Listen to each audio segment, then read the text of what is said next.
You're listening to the Everyone's Wrong podcast. We leave trigger warnings, safe spaces, political correctness behind to explore the extremes of political discourse.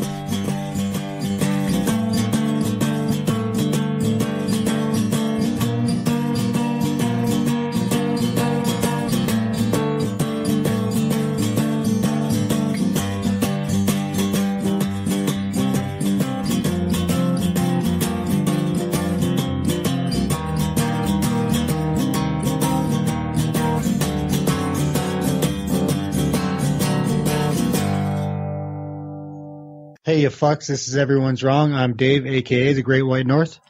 I'm Dustin Dark, the Frantic Pedantic. And I'm Ed, the Noof. And tonight we are joined by Brandon McQueen, our biggest critic. So Brandon thinks we're a bunch of right-wing shills. No. So we decided to have him on to bash some actual right-wingers. Sounds fun. Okay. Well, hold on, Brandon. You do have you do have a critique of the way we have formatted our show here a little bit. Is that fair to say? I don't want to put words in your mouth. It's close to fair. It's close to fair. I believe. I mean, can you speak for yourself? How about that? Yeah. Okay. So I've been thinking about this a lot because I take what you guys say serious. Oh, thank you. And I think we've slowly actually been walking towards each other over our numerous debates about this. And I think we're to the point now where I'm realizing it's more of a the words you're using type situation.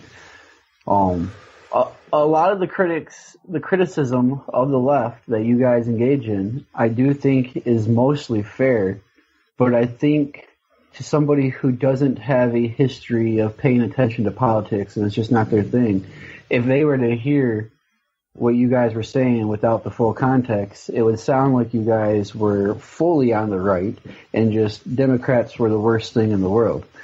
I just wish there was more of a comparison when you guys criticize the left.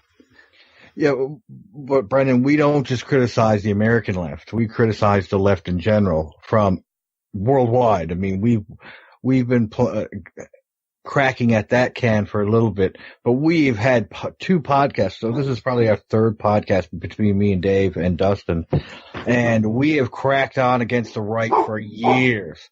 Maybe 4 years, Dave, between the two? Yeah, between Ed and I, it's been about 4 years. It was a slow transition into criticizing the left more because they started getting more ridiculous. I just want to say one thing though. The political scale in Canada, the Democrats would be considered right. You understand that, right, Brandon? Yeah, no, you pointed that to me. I get what you're saying there for sure. Yeah, like they're not left, and Bernie Sanders is not as far left as Justin Trudeau. So that's crazy.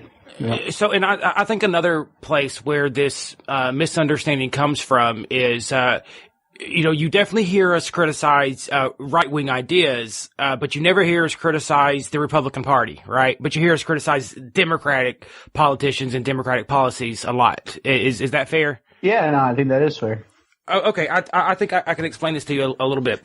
Our show is focusing on the extremes, right? And you've said things like, the right is very much in control. They have the presidency, they have the House, and they have this, the Senate. And that is all very true. But for the most part, the extremists, have not infiltrated the Republican Party. Now, we can say things, Donald Trump said some very edgy things, right? But according to, and let me finish. According to the far right, people like Richard Spencer, Donald Trump is not, parenthetically speaking, their guy, our guy, is what they would call him. They thought he was. Right. But didn't he just nationalize all the Dreamer kids? I mean, we get a wall, but we also get all the Dreamer stay too. So like, that's a terrible white nationalist. Like, you don't let all the brown kids stay if you're a white nationalist, So like, the Republican Party is mostly just a conservative American party, but this Marxist ideal has really infected the Democratic Party in a sick way, man. And it's always been there, but it used to be an undertone and it's become an overtone. And that's scary to me, you see, because they have the universities and they have the culture. If they also have the politics, well, yeah. I should just add this real quick. The Democratic Party that ran in 2015-16, they're right wing in Canada. The kind of extremes that have been trying to take over the Democratic Party, they would be considered left wing here. Yes, but you see how friendly like Bernie and Hillary both were to them, right? Yes, of course.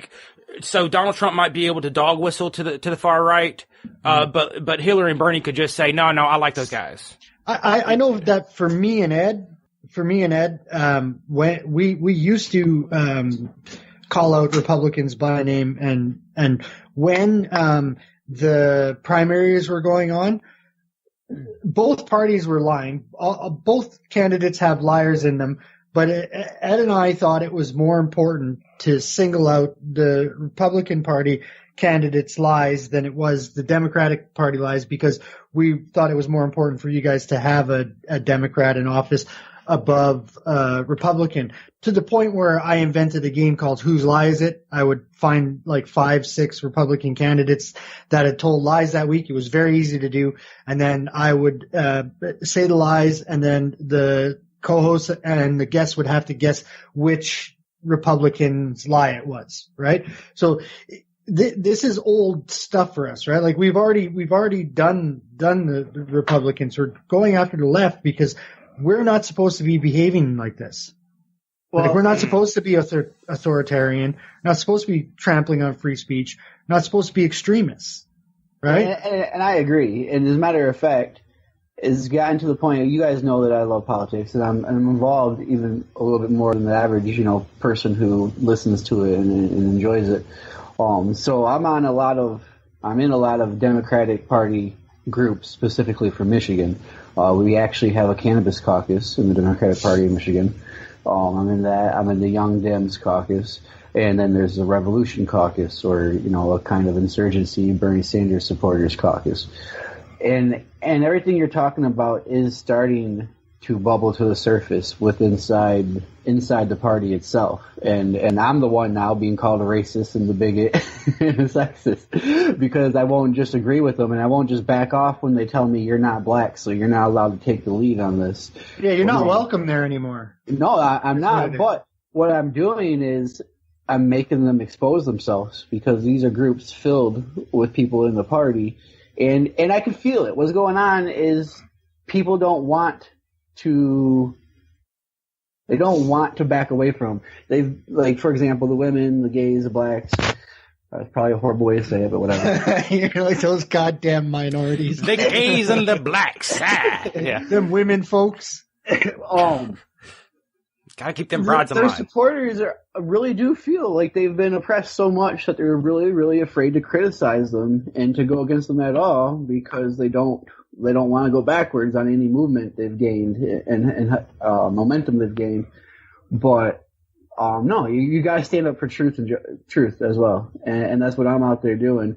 And they're going crazy. They are. I've been attacked quite a few times, but I'm exposing them. But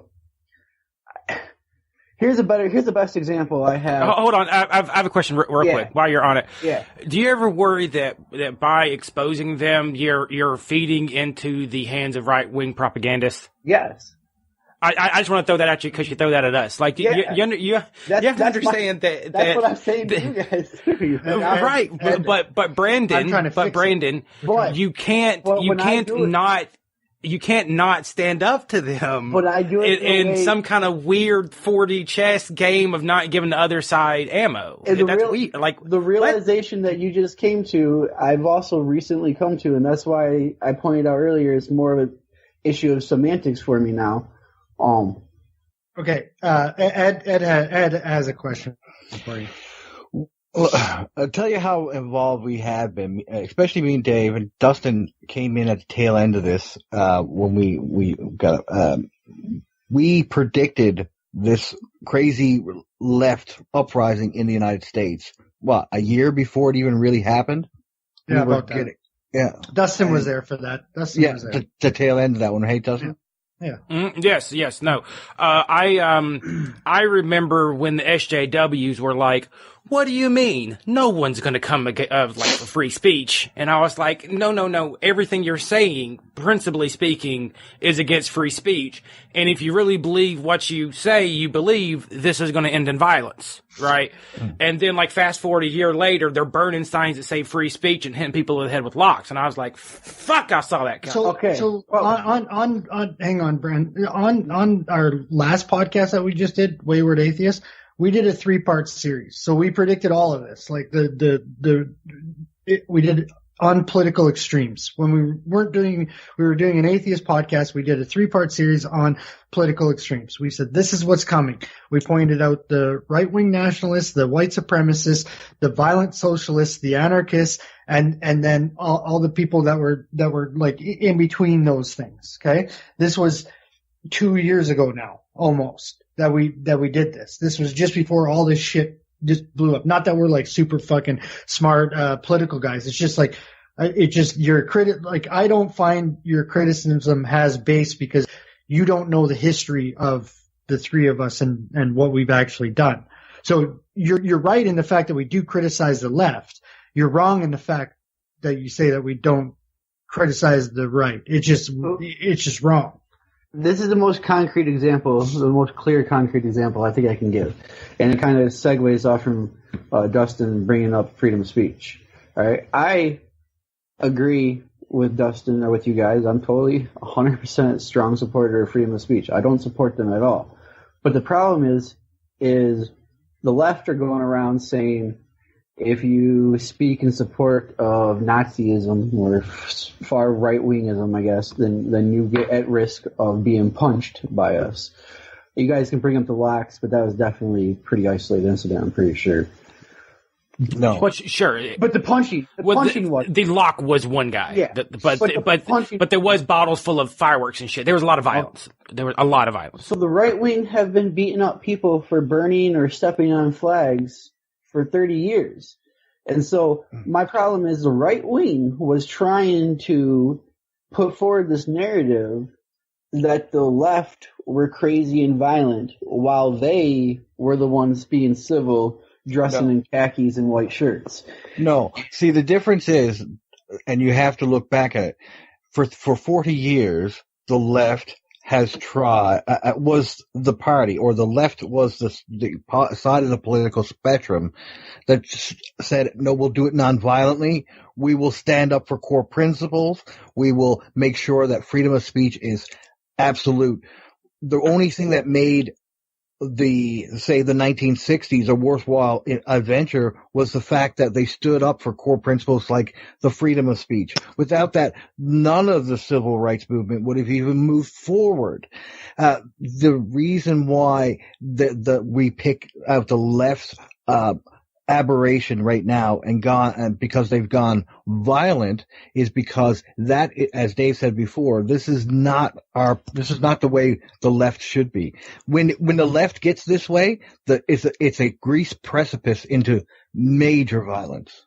And I mean like not Nazi, communist style fucking violence. It's really slippery slope. I don't know if you're still making this argument necessarily, Brandon, that like, the right does it, so of course the left is going to do it sometimes. And I know that's not exactly it, but that's an argument that I heard a lot as the left started drifting into this chaos, right? And it really started during the election, right? Where I would criticize Hillary and they would say, well, the Republicans do that too. Well, hold on. We can't both do that. And you can't justify your actions or other people that you're associated with actions by saying, well, the other side does it too, because that creates a phenomenon where you race to the bottom. No, I agree. Right?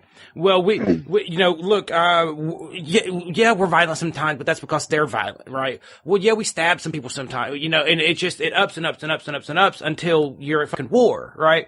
So at some point, one side has to back down, and I would prefer it if my side was the better side. No, I agree, but I from my perspective, in that same type of analogy, what happened was the left has been against the wall for this whole time, and they've lost their, they finally snapped. They can't take it anymore.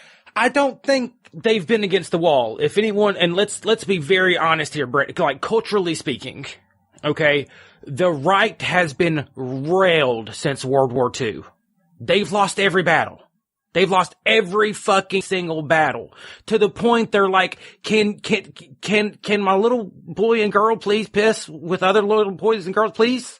Like, and I get that that's extreme, but you see, no. Look how far it came, how fast, man. Look how far it came, how fast. And let me tell you, this is going to be the undoing of the Democratic Party, in my opinion. Let me finish. I'm going to tangent here. You know, I have a lot of black friends. That's my Jared Taylor impression. Sorry. No, I have a lot of black friends that I talk politics with, and I've been talking about this, with them a lot. They vote Democrat. But the black culture, largely speaking, as you probably know, Brandon, is kind of conservative on a lot of social issues. Yeah. They largely vote no on gay issues. Black identity. And trans issues are not, oh yeah, man, they don't care much for it, okay? So if the left continues this fucking crazy fucking dash left, they're gonna lose the minority votes as well. We're gonna end up in a real conservative state, but because like, it's, okay, they're willing to vote for you because the Civil Rights Act and the, Lyndon B. Johnson. That's wearing thin though, man. Now you're telling the little boys that they can be little girls. All right. And like, they're not going to be cool with that shit, man. They're not going to be cool with it. I want to add something here. So you were saying that the left is retaliating because the right has been violent. Are you aware of the terrorism in the U.S. during the 1960s and 70s? All the bombings? Weather Underground? Yeah, it was all left wing. Right. But, I mean, that was 50 years ago. Okay, but you're bringing up shit from 40 years ago. No, I'm bringing up shit that I experienced in my So you just said for the past 40 years, right? Oh, you're right. I did just say that. Okay, so I can't bring up stuff from 40, 50 years ago? But mine ended 40 years ago. What I referenced... No, but yours is back. There's one incident. Okay, I mean, but that's... Okay, this is exactly what I'm talking about again. I agree that the left has gone crazy, but put it in context. How the left is losing their mind and the left is okay. When the left goes usurpacious, it gets homicidal. Way worse than when the right. So you guys saying that church shooting kid wasn't a fucking right winger? Sure he was. So that one incident beats all the left-wing murders. I mean, not that it should be it shouldn't be like that. But, but I don't agree. I'm talking about Dustin and you guys on Islamic terrorists being right-wing. I don't agree with that. I don't either. So socially they are, but they're communists in a lot of ways. Yeah. By their tenets, by their religion, they're communists in a lot of ways. That's why you see them more with communists around them than you do right-wing conservative Christian groups. I mean, well, you also have Islamofascists at the same time, like a very. So you have you have like this communist and this fascist wing within which actually I was kind of trolling Brandon to get him here. I know you are. But would you consider Osama bin Laden to be a right-wing extremist or a left-wing extremist? Oh, that's hard. That's very hard because, you know, the thing is Hitler also did a lot of like sweeping left-wing policies. So that's hard to say, man. You can't include Hitler into the fascist movement, really, because. Okay, so Hitler Mussolini is now the Mussolini was the one that started fascism, right? Oh, okay. Well, I'm trying to think like who's the archetypical fascist. If it's not Hitler, it's down to like Mussolini or Pinochet. Yeah, more like Pinochet. And look, okay, well, if throwing commies out of helicopters is how you do it, we're not signing up. I'm just kidding. No, but seriously, like when you're talking about like even if you include Hitler as a fascist, for instance, because he was a national socialist. He took parts of socialism and mixed them with pagan blood myths and a bit of fascism and stirred the pot. So he's a bit of an aberration. But if you want to take him and keep him in the fascist group, even as horrifyingly bad as the Holocaust was, it mattered little compared to what the genocide of communism has swept throughout Russia, Yeah, each individual dictator. China. Yeah. I mean, hundreds of millions in Russia. A conservative estimate is 100 million from Ukraine, starving 60 million alone in Ukraine. In my country, though, the right wing extremist death compared to the left is really, because you don't get a lot of. So we had like one mosque killing last year where 6 Muslims were shot. And that's like way, like obviously, like there's more left-wing extremists here. There's very few right-wing extremists, but the death toll in my country goes like to the right, like crazy. Brian, Like, do you know what really the number one killer in Canada terrorist-wise? It's domestic terrorism, so I'll just give you that. But the number one domestic terrorist group in Canada is what? Canadians trying to protect maple trees. Well, you're not far off. Yes, Green Party. Yeah, you're not far from it. Yeah. Environmentalists. Whose hockey team lost? No. The environmentalists. Oh. The environmentalists. They kill more people, and they're left wing. So That is the widest terrorism ever. Yeah. You know that? it is. Okay. Why am I killing you? Because I love chickens and trees. I think we all get the point.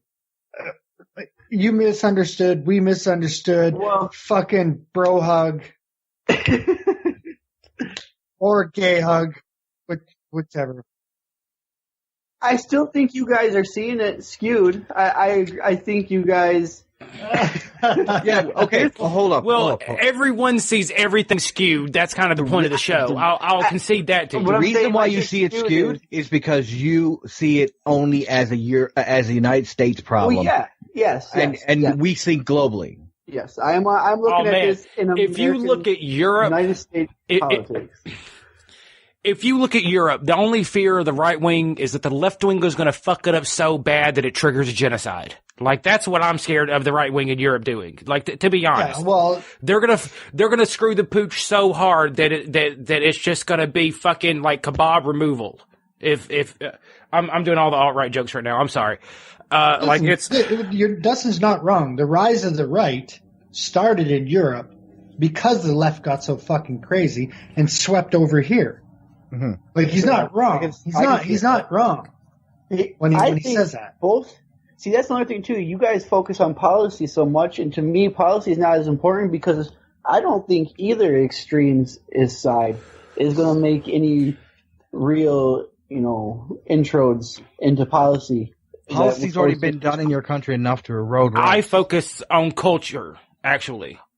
Like, almost always what I bring into the show is cultural shifts within the extremist movements. That's not true. It's not that I'd consciously do that, but when I look through, that's what it seems to be I'm most interested in. And I also think we've hit a zenith too. Like, for example, on not on the violent issues, I think that we're coming down the other side. So the big 3 issues that I point out now, when I bring up how the left is going crazy, because they're really clear and concise to me, is the Genuine situation, this Walmart hair product being stolen situation, and Anzin Zanzari, or however his name is pronounced, in that situation. All 3 of them has split the Democratic Party. Where I agree. What a triple fucking thing to, Jesus Christ! What a thing to get. They go crazy over that. Holy fuck, no. My point is to split it, because I will agree that those 3 people have been going towards the authoritarian side. Yeah. To the point where I'm even like, "Whoa, you guys, what the fuck are you doing?" I'm going to tell you something, and then we're going to get to the show. We're going to get to making fun of white nationalists. Here's the reality of the situation.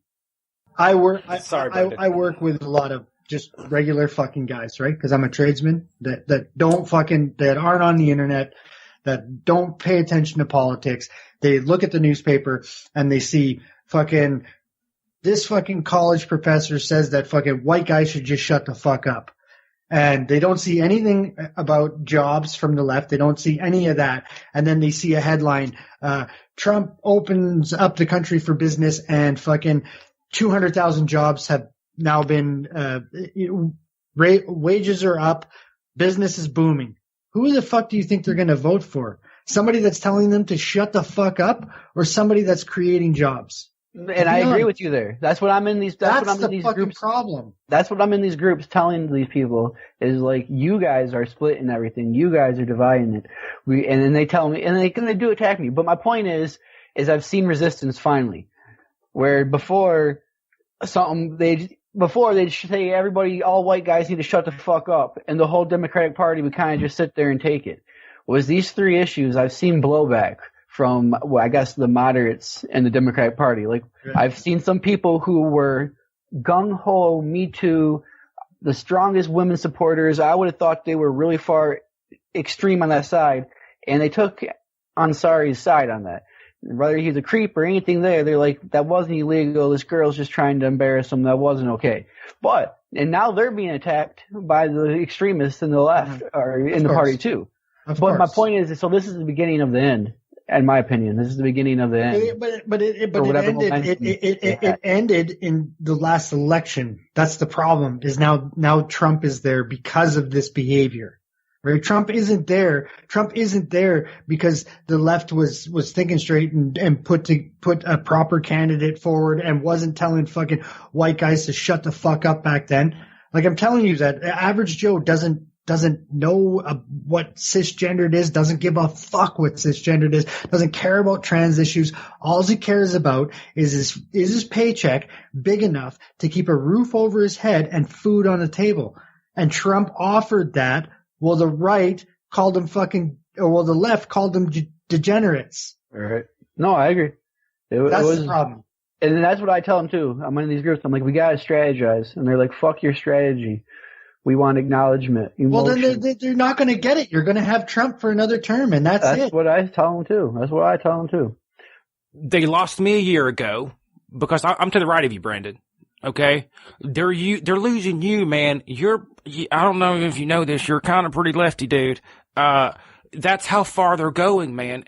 And if you think they're done, they're not done. I think you're crazy, man. No, I think you're crazy. No, dude. Because people have built careers off of this. People have built psyches off of this whole victim complex and racial hierarchy shit. No, it's not over, dude. Do you realize? I'm done. Okay. Do you realize how much control the universities have on mainstream culture in 10 years? The people that are being turned out of universities in 10 years are your next leaders. So therefore, the indoctrination into these cults, and that's all I can say, they're personality cults, they are coming out and they're going to make your country a living nightmare if you don't rail back some of that rhetoric. It's incredibly naive to think that this is over or even close to being over. It's incredibly naive to think that there is not going to be some major cataclysm between the left and the right, or even the left and the left, because go ahead. The far left is going to smack face first with the other, what was normally considered the left, and before it even touches the right. All this being said, those right fucking cunts, the white nationalists, the guys that fucking trying to kick out all the brown people, the fucking alt-rights, the Rick Spencers, and the fucking, all those fuckers, they can fuck off too. Yeah. All of them. I agree. From the left, from the right, all these extremist cunts, they all need to fuck off and slink back to whatever fucking hole they were in before the last fucking election. But both sides created this problem. I totally agree. And if we're going to stop this march into extremism, the only way I can imagine doing it is sitting in the center and attacking the extremes on principle. And that's what we're trying to do here. So. Okay, thank you for your criticism. So let's move on, Fox. Let's we'll take a break. We'll be right back. Anyways, fucking white nationalists. Like, it's pretty sad. Hope we didn't give it to you too hard, Brandon, there, right? What's that? I said I didn't come at you too hard, did I? No, not at all. No, good. Okay. I tried to be nice. See? Not so really. It wasn't that bad, Brandon. You didn't have to duck me twice. Are you kidding? He was having sex with a big fat black woman. Yeah. No, I was not. I actually believe that she's a story. short little blonde. Actually, well, I guess I kind of was with this. Hey, listen, I'm super woke. Okay, my wife is brown. I'm like super woke white guy. But Brandon, these white nationalists, like, to me, I find it hard that they even exist right now. Like in the 90s, I thought we had these fuckers squashed, and now they're coming out of the woodworks. And it is because the left has gone crazy. Yeah, but I'm worried about giving the right. I think it's fair to criticize the left.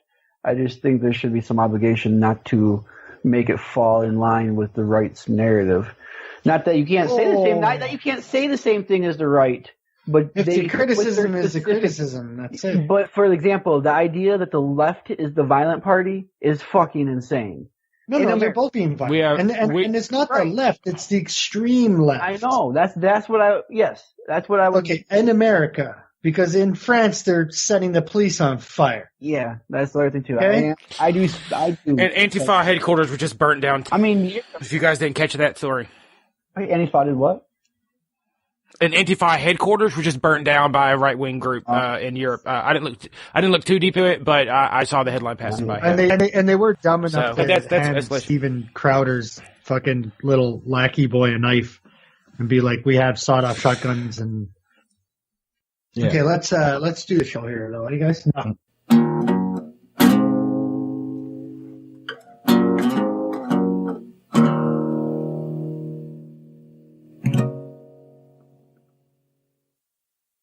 All right, we're back from the break, and in tonight's segment, we are going to take the piss out of Spencer again. And if you don't like my criticism of it, too fucking bad. Go ahead, Dustin. This is Battle of the Pepes Part 2, and maybe some of you are just joining us in this, and I actually don't think I did a very good job explaining this last time, so I'm gonna try to do a better job. What we're doing is dissecting a conversation between three individuals. It doesn't really matter who these people are. They represent ideologies. They're all very verse and well spoken in the sides that they represent, and that's why I picked this discussion. So the three main people that we're talking about here is Richard Spencer. That's the Pepe guy that got punched, the Hell Trump, Heller leader guy, and he is like the poster boy for ethno-nationalism, right behind someone like Jared Taylor or Millennial Woes to a lesser extent, if you leave the United States. So that's the guy talking about the ethno-state. And one of the other three ideologies is classical liberalism, which is the foundational idea of like Western democracies, right? So like conservatism and liberalism are both like extensions of classical liberalism. So that's when Sargon's talking, it's usually from this, Lockean perspective, or Thomas Paine, the same ideals that founded the United States, and even pushed the French Revolution to a different extent, and a different angle. And the third is just good old fashioned American libertarianism, like right wing libertarianism, like, don't tread on me, fuck off, I want my guns and my business and my freedom. And that's Styxhexenhammer. But you're forgetting, go ahead, Dave. Forgetting about fall. Oh yeah. There's a French fellow, that, he starts out as a moderator, but jumps in, Jean-Francis Garipi, or as we call him, and of course the host, Andy Worski. So, we're going to be getting into these clips and dissecting some of the ideas. Spencer, in the last episode, they really grilled Spencer on what about the extremists in your movement, right? Like, you might think, that, Italian people are white, but a lot of people in your group aren't going to think Italian people are white, and how safe are they going to be in your ethno-state, right? When does that line move and all percentage? So Spencer tries to turn it around on him in this one, and, what do you do about the extremists on your side? Dave, go ahead. Question before you get in. So, like, one of the criticisms that white nationalist had, other than taking me too seriously, was that the clips that you picked were like all like showing Richard Spencer in not a nice light. Okay.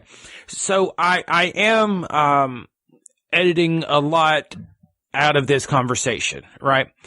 What I'm trying to capture is the thrust of the argument, the back and forth, like the highlights, so to speak. Now, I am biased against Richard Spencer. He is a white nationalist. I am a mixed race gentleman. He would like to take my country from me, and where I go or what he does to me is kind of up in the air. So I don't have a favorable, but I do want to present his arguments, honestly, so that I can understand them, if that makes sense. I want to know where he's right so that I can pull the rug out from under him on those topics, right? So go ahead, Dave. I was just going to say, like, you're not going to have to do any legroom to make him look bad, though. Like his absolutely not. His fundamental ideas and his belief system and his core is severely flawed. And he says some really ridiculous things. So I was half being sarcastic when I said, what did you do to change that? Because there's not really much you can do to change that. Oh, I didn't even catch that part. I was more looking at his criticism than your comment on the end. My bad. I was bringing up his criticism, but not in a serious way. It was just like, we can't. First of all, the talk was 4 hours. We're going to pick out the interesting parts. And he says really dumb shit. So and actually, most of what I'm cutting out is pedantic bickering, right? Where Spencer says, Sargon, I really thought you were smarter than this. Like that. There's a ton of that type of shit, and Sargon being fucking snarky back. I don't give a fuck about that, right? A lot of people find that interesting. I like the thrust of the argument, so that's what I'm trying to bring in. And here's the thing. What I have here, and I don't know you're going to bring that up, Dave, but what I have here is Spencer actually making a decent counter move back against them. Okay. Yes, there's going to be extremists in my movement. How do you keep the extremists in your movement in line? So we're going to look into that. So we're going to play this clip. Even in the state that Styx was describing, I think Styx, correct me if I'm wrong, you would want to live in a kind of nationalist libertarian order, constitutional order, but live and let live kind of thing. Even in that kind of order, that is you're describing America to a very large degree. Even in that type of order, there is a chance for corruption. There's a chance for abuse. There's a chance for fanatics to get in charge. Fanatical libertarians. It's the inevitability. It's not a chance. It's inevitability. Look at Sarkeesian leading the feminists or something. It's people who project. They're opportunists. They're attracted to power because they want money and they want cars and sex and all these things. It's a human nature. They're the ones that will inevitably end up in control. Only if you properly constrain the state does that stop being so much of a problem, and it is at least tempered. I don't think you can properly constrain the state. What are you going to constrain it with a paper document like the Constitution? How is that constrained? You constrain it with that plus a strong civic order, which we had in the United States before Marxists influenced things. But you don't fight them by saying, "Hey, we're going to be white." There are white Marxists. America's been corrupted as well. So you argue for single payer. I just want to bring up one thing right off the hop. There's a difference in the chance that there might be a corruption within a system and the inevitability of corruption from the beginning. When you institute a corrupt system, there's a major difference. To base things on such a, how do I describe it? Such an inane, as something immutable, like your skin color, to base that as a way to isolate people will automatically delve into the most corrupt and the most vile of people, and it will make sure that it not only collapses, but it will become homicidal and genocidal. And I want to say it's already extreme. Like, it's already extremist position to get to, like, what are you going to do when the extremists come and they start kicking out the Italians? The extremist was way fucking back there when you started talking about throwing out the black people, you dumb fuck. Like, what the fuck are we talking about here? Okay? Yes, you're talking about throwing out half your fucking population to begin with, and then you're going to bicker it down to the Italians? No, my son, back there was where the fucking problem was. Jesus fuck. Extreme. You're going to talk about fucking somebody whining about cisgenders while you're fucking locking up black people. Get the fuck out of here. Anyways, that was for your. Well, if you talk about if you talk about like extremist classical liberals too, like Paine was an extremist classical liberal. And we kind of based our fucking country off of it. Like, that's what you want to do, actually, is find an ideology where when you take it to its full conclusion, it is not inevitably destructive, right? Okay. So you really don't fucking care what other people are doing. Right. It's like Jainism in religion. The more extreme of a Jain you are, the less violent, the less anybody has to fucking worry about you. Right. So it's really not a fair comparison in the first place. And as far as we're going to get back into the paper document constitution thing here, in the next clip. But yes, it is important to have a paper document. Like, no, the paper doesn't technically constrain the government, but it is an agreement between the culture, which Styx calls the civil order, right? It's an agreement between the culture and the government that these are the rules that we're going to follow. Can the government break them? Yes, but ultimately, like, they're accountable to us in a series of ways. And if we fail to hold them accountable, we are partially in that as well. Like, that's the whole point. Brandon, as a communist, how does that make you feel?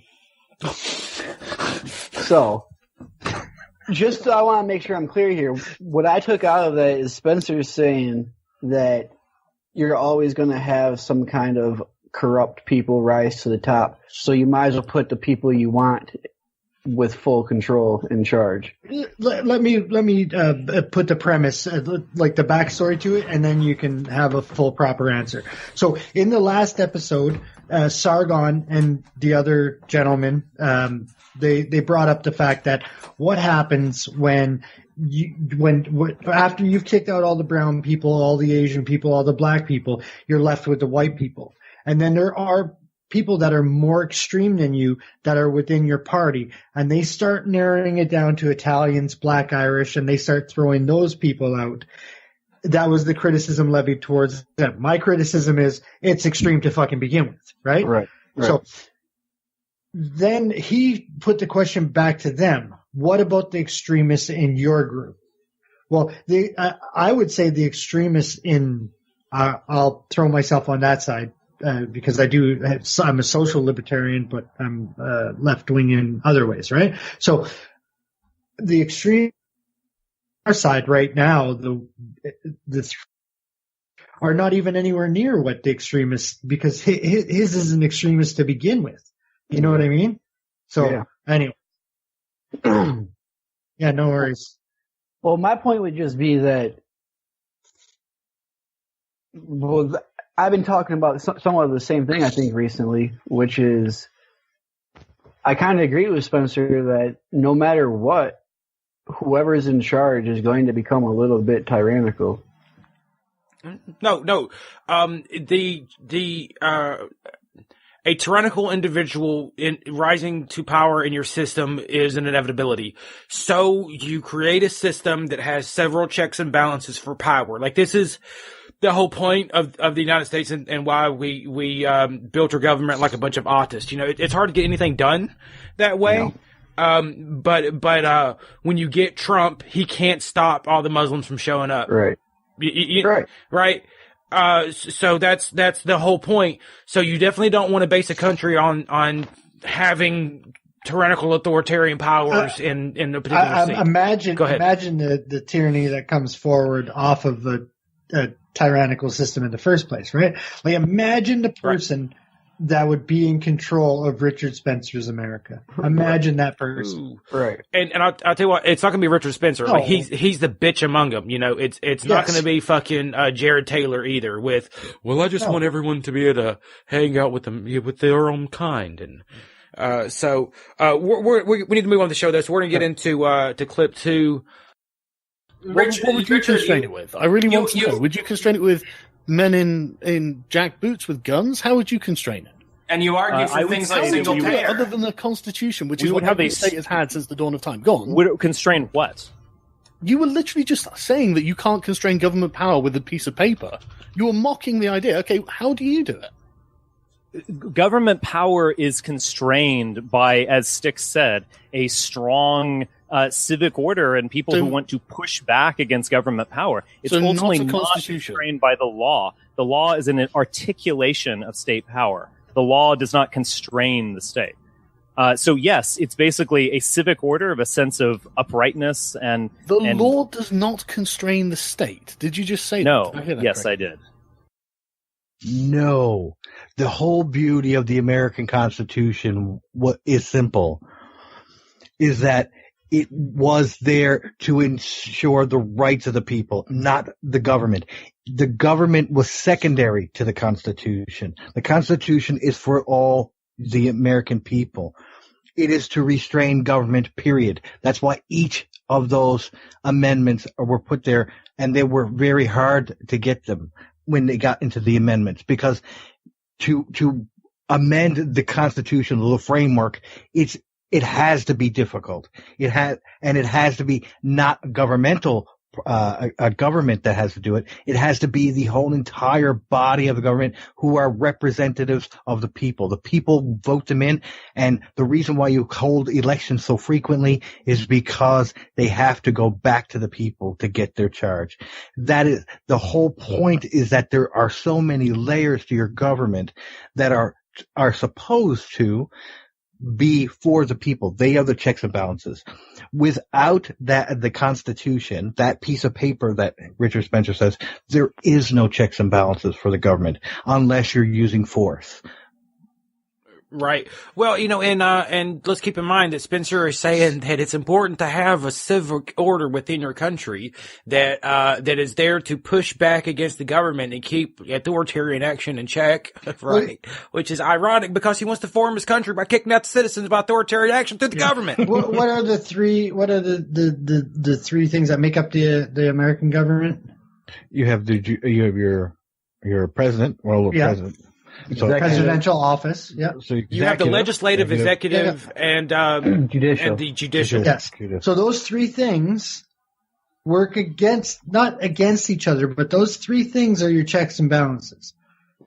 It's like rock, paper, scissors. That is the protection that he's talking about.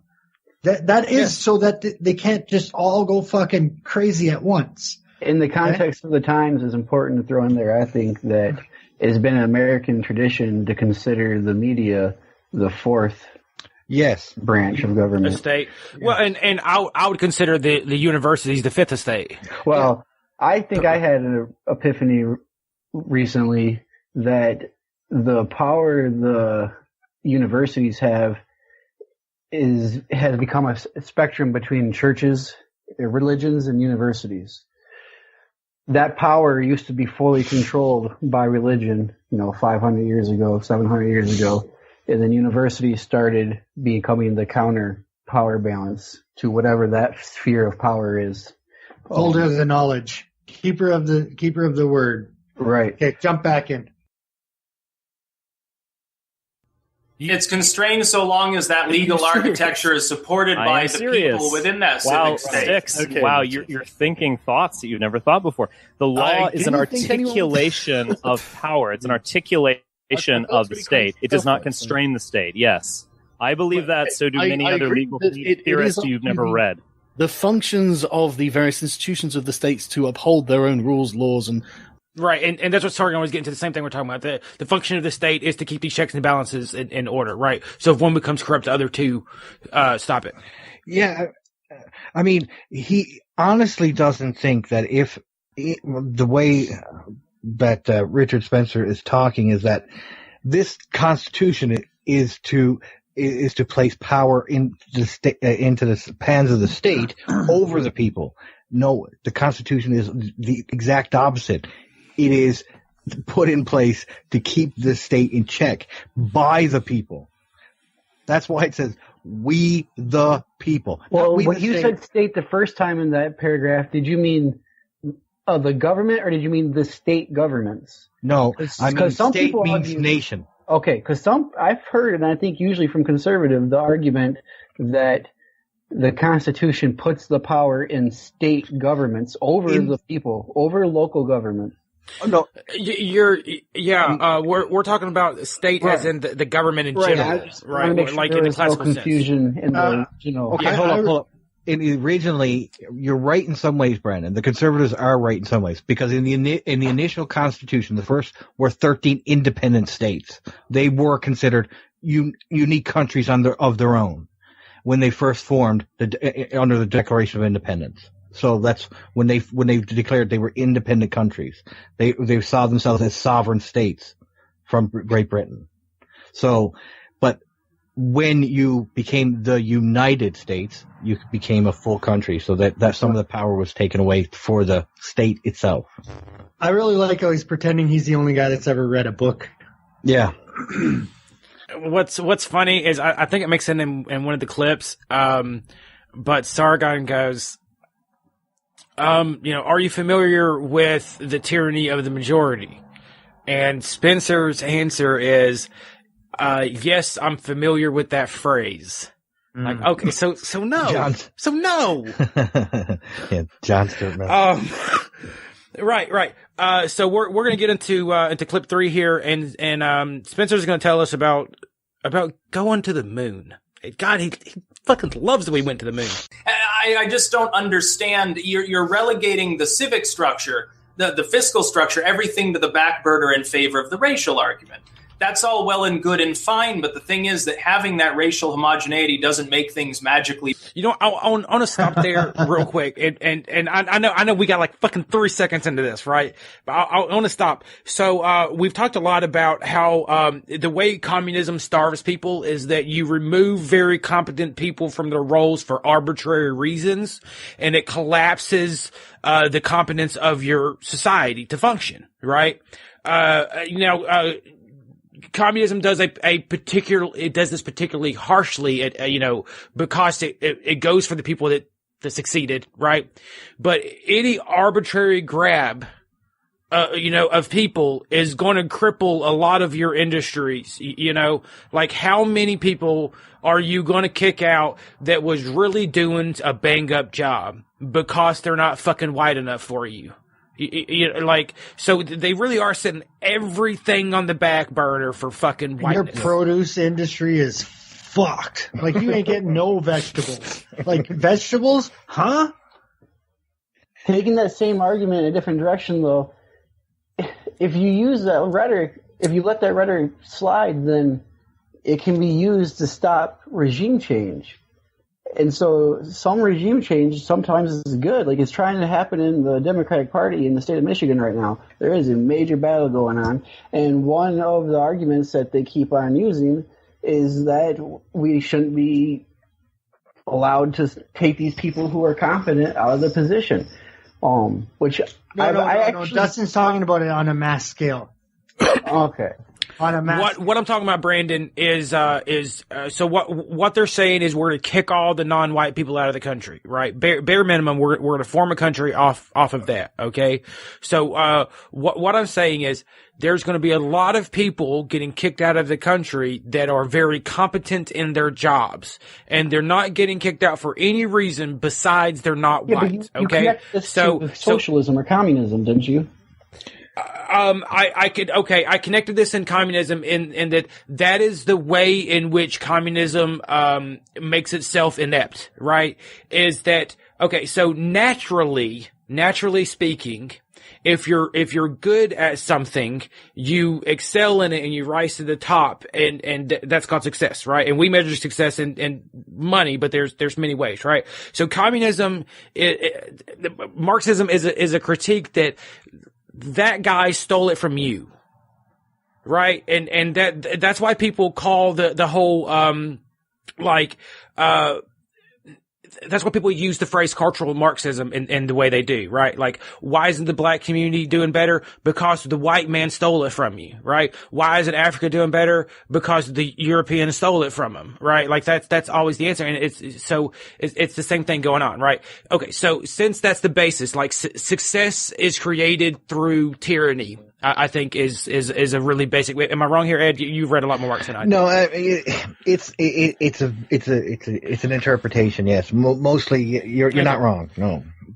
Okay, so if you believe that and you go out and you remove the people that are on top of the various hierarchies because them being on top of there is the result of their tyranny, what you're really doing is killing all your good farmers, killing all your good automotive makers, killing all your good, engineers, killing all your good scientists, right? So that's what communism does. But a similar thing, but to a lesser extent, is going to happen in an ethno-state if you take a multicultural place and turn it into an ethno-state, right? You're going to take very good farmers and throw them out, very good scientists and throw them out, very good engineers and throw them out, and that's going to cripple your country in competition. Go ahead. I would say that would be actually taken to the extreme compared to communism. Yeah, because when communism does it, they take out the owner of the company and they take out the bosses. Yeah. Right. So the bosses and the owners of the companies get killed. Where in this ethno-state, it would be from top to bottom. That people would be wiped out and taken out of the economy. That's true. And not just you're that, right. You're right. And you're just right. the sheer mass of numbers that you're talking about. You're talking about millions, hundreds of millions, maybe. Hundreds of millions of people. Yeah. Well, but see, I'm imagining a real life situation that I actually watched happen that fits the description, but on a way more micro level, which was the Young Dems. I went to the convention in Michigan and I watched the insurgency group remove almost every single one of these leaders from the caucus and replace them with their group. And so that feels like what you're talking about when you're talking about taking out the leaders, when you're talking about communism, removing the people. And so it's like, I don't see that argument. It feels like it can be used against what I think was a good thing, though. This was a bunch of young people coming together and removing the power structure of this caucus. And hold on, these young people are showing up and saying you are not doing this job competently enough, and we need to put someone else there that can do better. That is actually the opposite of what I'm talking about. Okay, what I'm talking about is going, you're good at what you're doing, so we need to stop you. You see how those are two different things. You're not doing good enough, therefore we need to replace you. You are successful. That is a result of tyranny. You must pay for that. Those are not the same thing. Does that clear it up? Yeah, it wasn't clear that's what you were talking about until now, but yeah. Okay. But in the ethno-state, it would be both. Like, you're good at your job, you're not good at your job, you're the boss, you're not the boss.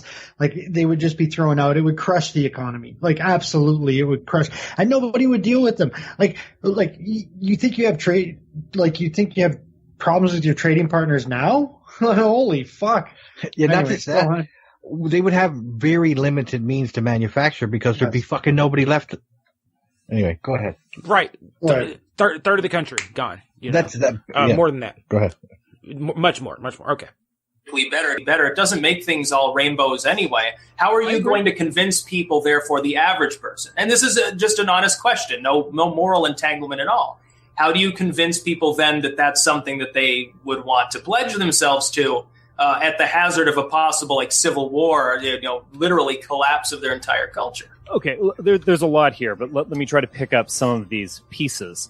The United States did reach the stars. We at least reached the moon in 1969. And I would say between the First World War and the, say, 1965, Civil Rights and Immigration Acts, the Great Society, America achieved things that were seemingly impossible, that were almost unimaginable previously. Within a half century, we went from the creation of the airplane to sending a man to the moon. This is remarkable. This coincided, and I don't think it just coincided, I think it was caused to a great degree, with a racialist ethno-state immigration policy that began in 1924. There was a specifically not only racialist, but Nordicist immigration policy that was inspired by Madison. What? Okay. First and foremost, he's basically saying, okay, just because you didn't let any migrants in, there was no black people, there was no other ethnicities in the country that were working on these problems and creating solutions. Well, it was a German that put you on the moon, let's be honest.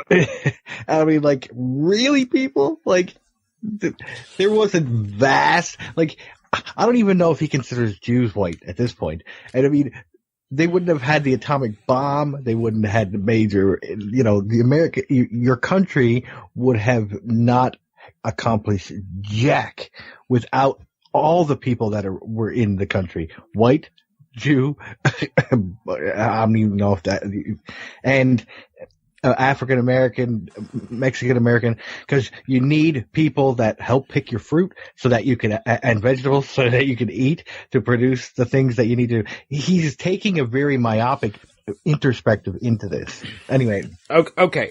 So factually speaking about getting to the moon and races in America and what role this may or may not have played, not saying it's causal, of course, which he is saying it's causal. You heard that word, right? Yeah. He does think that it's somewhat causal. I'm not saying it's causal, but factual here. It was Kennedy, if you remember, that said, we're going to the moon not because it's easy, but because it's hard, and then he was shot, and then LBJ ended up with it, and LBJ passed the Civil Rights Act, and actually NASA and the space program, the space race, was one of the first job programs in the history of the United States under the Civil Rights Act. Okay. So it was an equal opportunity act, and NASA was forced to hire a great deal of minorities as well as all the contractors that worked with them. Right. So the organization that got man to the moon was a multicultural. That's hilarious. I didn't know that, but that's hilarious. Jobs program. That's hilarious. A socialist multicultural job program got the United States to the moon. That's hilarious. And didn't we learn last time Dave looked it up, the 1924 Immigration Act allowed a hell of a lot of Mexicans in too? Yeah. It sure did. So, yeehaw. On delay, so we have more in this. That we're only halfway through this clip about the moon, guys. Grant and similar people who are interested in the conservationist and eugenics. America's immigration policy put a man on the moon. That's your argument. I just said that no. Sargon, I'm not as dumb as you. That was his argument. I didn't. That's a little bit of a stretch, Sargon. Sargon, I just said that it coincided, and I actually think. Well, you did say it was causal, didn't you? I don't think an immigration act put a man on the moon. No, but a Civil Rights Act did. Boom. Kind of. Moronic, Sargon? I expected a lot better. I'm not going to address any more of these. Well, how's that I'm not going to address any more of these nitpicking. It's desperate.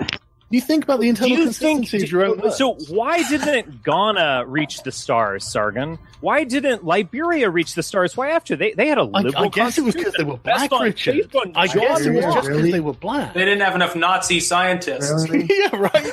No, but think about it. Sense kind of true, actually. Okay. So let's talk a little more of Liberia. Do you know the history of I do. Yeah. I do. I don't think we have time to tangent. Let's keep going, guys. A really dumb poll. Like Liberia, you could have picked any other African country and been like. Oh, he picked it on purpose. Of course he did. You know why he picked it, Dave. Okay, fuck it. Now we're here. Liberia are free American slaves that went back to start their own country. Yes. Okay. So that's why he picked them. American blacks started their own country. Did they make it to the moon? That's what he was saying. Yes. All right. So, while we're talking about this time period, see, I did a lot of reading on this since he seems so nostalgic about when the fuck we went to the moon and how we become the world superpower, and he seems to connect it to immigration policies. Propaganda was a big part. The world had to decide which side they were choosing during the Cold War, right? And the United States very purposely protected itself as a multicultural society, right? So Voice of America was a propaganda channel that went all across, North Africa and the Middle East and Europe, that largely, had a lot of different propaganda, but they would specifically talk about the successes of the civil rights movement in the United States and never the failures, right? Because they wanted to project the United States as a place that was racially agreeable so that the world wouldn't fucking hate us. You understand? You cannot be an ethno-state and be in charge of the world, without being a tyrannical force. People have to agree to it, okay? So if we didn't have, and this is very real, guys. If we didn't have mixed race jazz bands in the United States in this era, we very well might have lost the Cold War on the cultural level, and a great more people might have fallen under the Soviet curtain. Okay? A lot of people sided with us, or wouldn't have sided with us if we were just fucking, excuse me here, just, hanging the niggers and pushing the Mexicans into the water, right? If that's what America was, the world would not have sided with us. Okay? They sided with us because they thought we were good.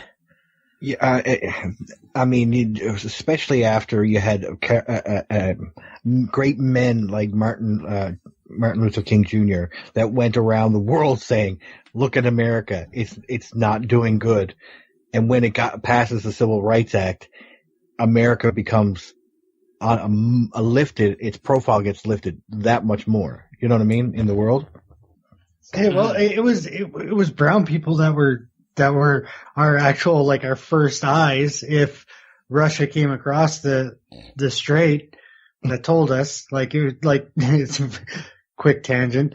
So Canada sent natives to live in the coldest part of the fucking planet as human flagpoles, so Russia couldn't move into the territory during the Cold War. And if Russia did move into the territory, they would tell the rest of North America that they were coming. So yeah, and that's a fucking cold spot too. Like, it's the coldest inhabited spot on the planet. So back to the clips. If you remember the end of the last clip, Spencer was declaring that he was not going to answer any more of these pedantic, pragmatic questions. It's not about what was, and it's not about, if you were arguing, Richard, for saying, hey, we're going to ban everyone who's not white from immigrating to the U.S., I wouldn't, by the way, even care. Because that's not abusing anybody who's already part of our civic structure. Go ahead, build the wall, preclude them all from coming, kick out any anchor babies, whatever. But what about people who are already here? And let's say, because this is what would happen, let's say that most of them don't want to take your money or don't want to just listen to you when you say, well, leave, because we're white only now, blacks in the back. It's no colored only signs anymore. What about those some tens of millions of people who wouldn't want to leave? And what about those who are friends with them, family with them, who are white, who would take up arms to defend them? You're looking at more than half the population probably there. You're not looking at, you wouldn't even have a majority of the population on your side. You'd have probably a slim majority at most of just whites within the country. And you'd get your asses handed to you and hand this country to a bunch of communists in the process. Look, this is a legitimate, pragmatic critique of how would the ethnostate arise in say, the coming decade. I don't think... Not the most pragmatic question he's been asked yet. Yes. Like, he was fucking grilled, man. You're gonna hand it to the commies, you dumb fuck. But Sargon didn't ask the question, that's why.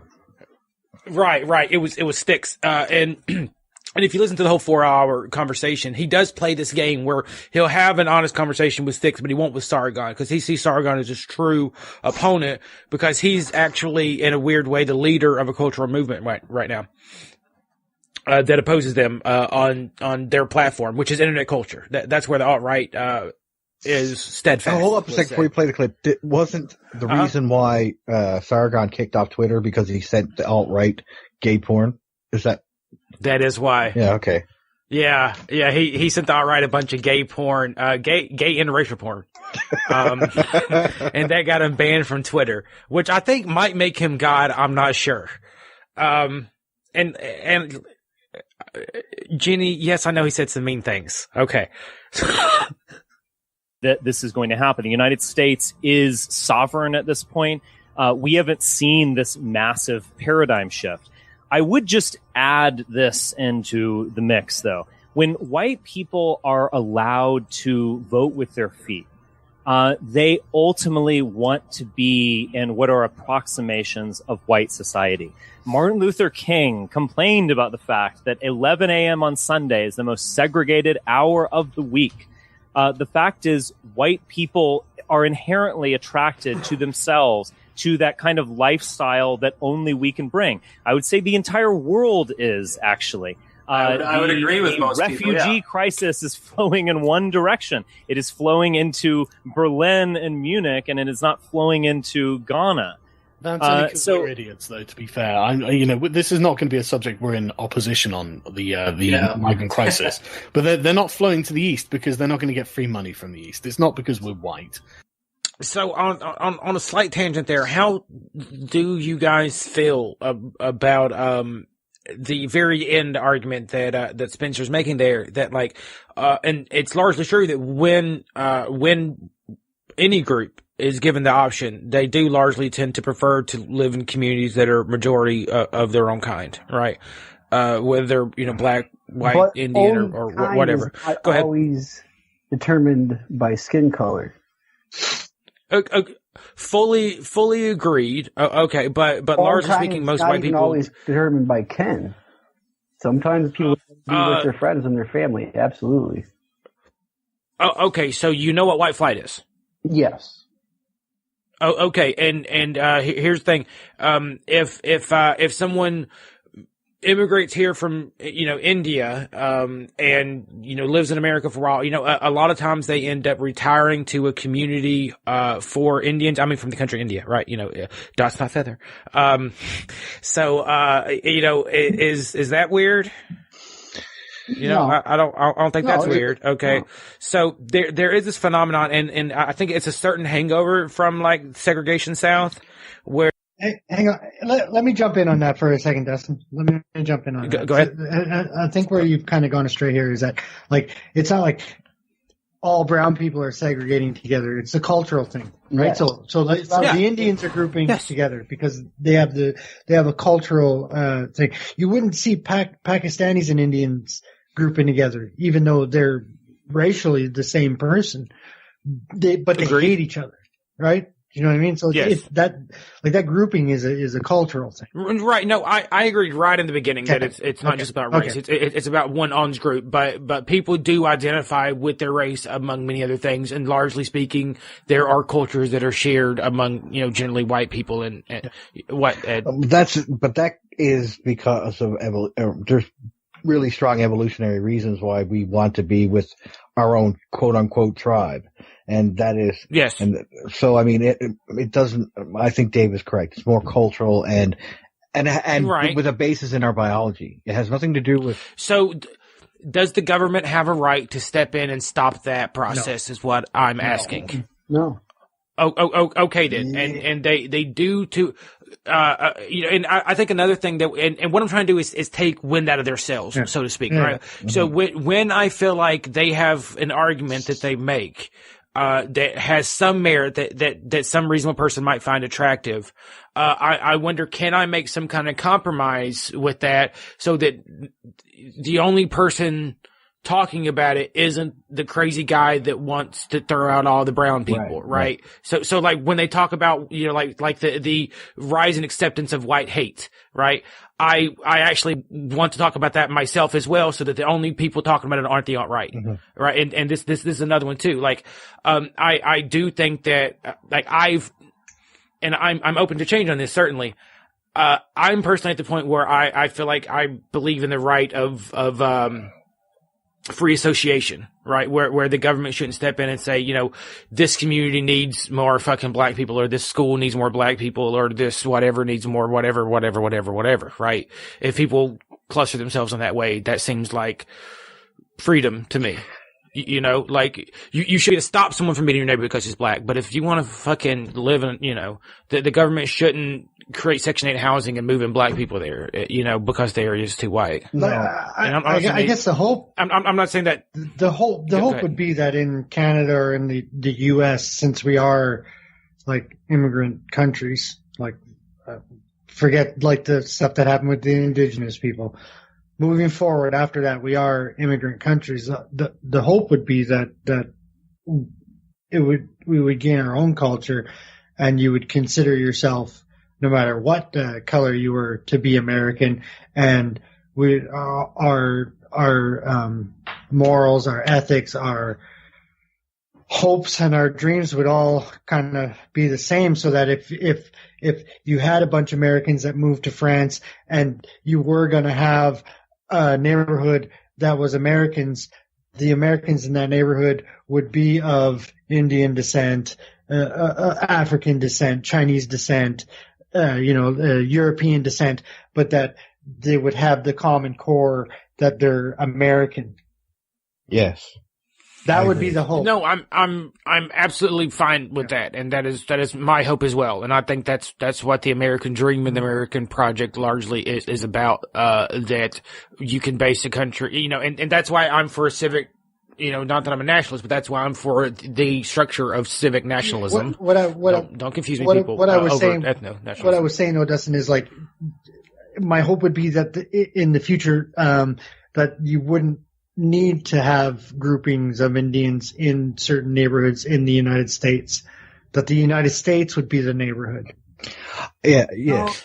Because I think culture, though. It's going back to the culture part. No, yeah. See, the difference is I don't like multicultural. I want both. I don't like multiculturalism. I think multiculturalism is wrong. I think we believe in pluralism.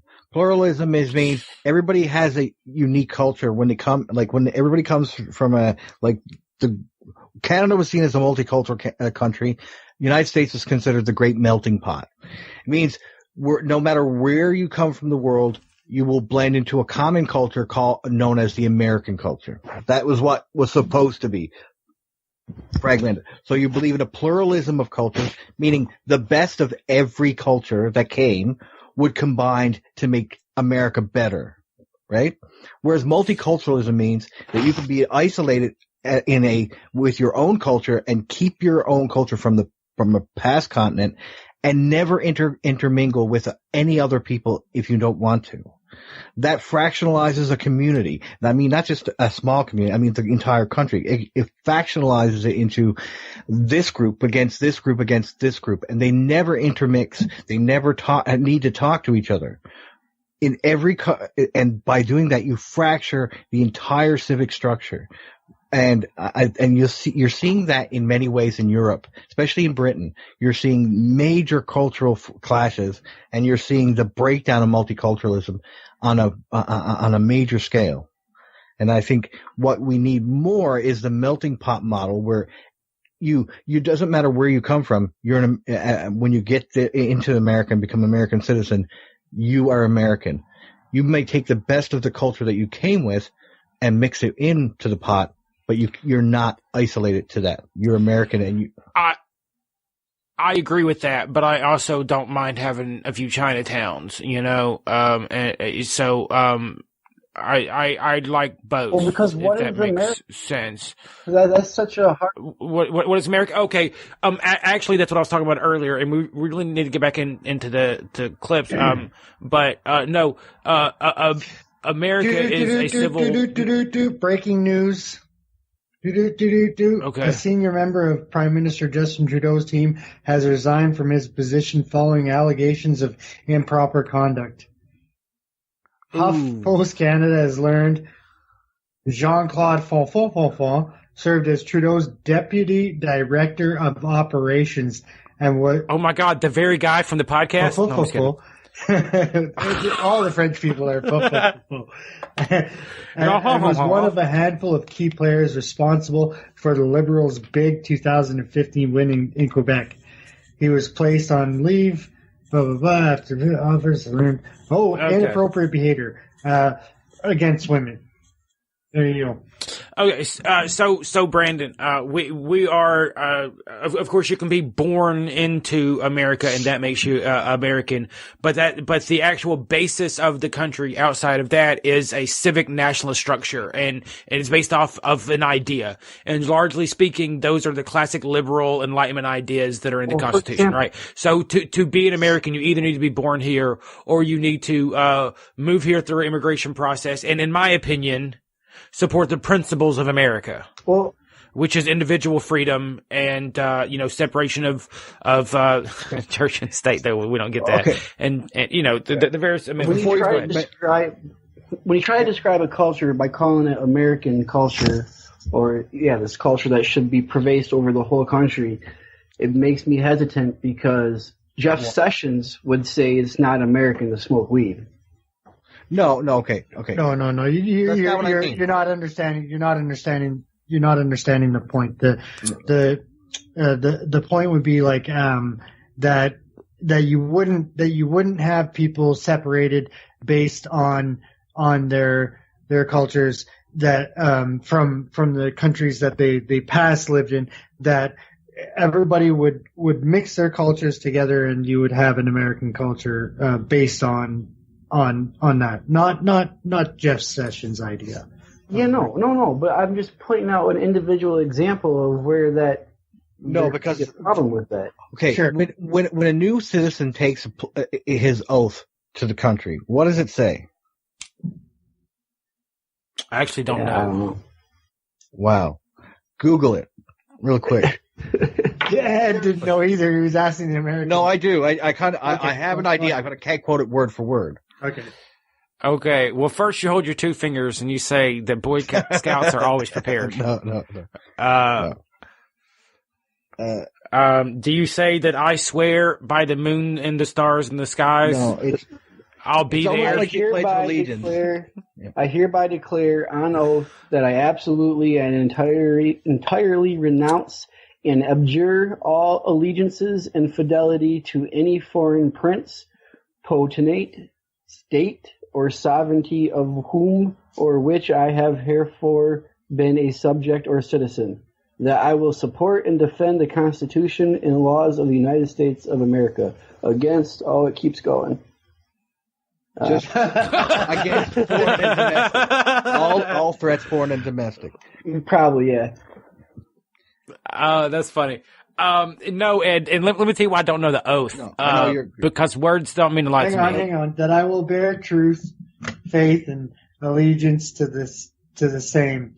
That I will bear arms on behalf of the United States when required by the law. That I will perform uncombatant service in the armed forces of the United States when required by the law.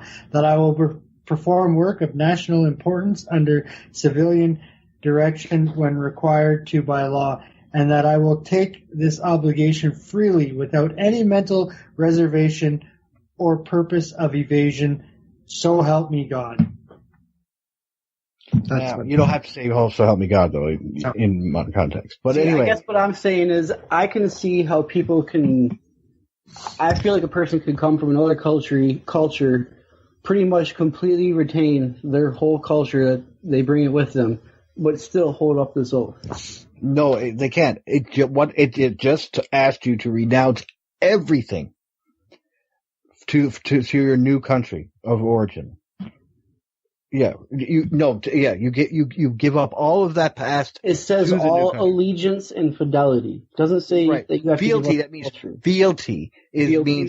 Means how how you feel towards that culture. So basically, if you any loyalty that you had to that. So it specifically says, I'm being a lawyer now, but it specifically says prince, potentate. I don't know what that means. State or sovereignty. So that's not culture. Doesn't mean you have to look up potentate. Go Google that word. What word, Ed? What word? Potentate. A monarch or a ruler. Right. So most people, and one could argue that if you hyphenate your name, so I'm an Irish American, for instance, that you are having some fealty or loyalty to that culture, which could supersede the new nation's culture. But that is still different. I actually don't believe in hyphenated Americans, so I agree with you there, Ed, by the way. Okay, let me bring this one up, because I think this is the most difficult one to take a stance on when it comes to other people's cultures in America. Female genital mutilation. Okay, so what you're saying under your system is that they can keep their culture. That's part of their culture. That means the American legal system has to change to fit that culture. No, and I would argue that they can't bring any part of their culture that doesn't fit within our laws. Well, then, that's what I'm saying. But then I guess this is kind of off tangent, but I don't understand how female genitalia mutilation doesn't fit our laws, but male circumcision does. That's a definitely different topic. But still, my point being, we have a show to do. Yeah, no, but I'm just saying that whole thing is fealty. So that whole thing means melting pot. Best of your culture can mix in those junky.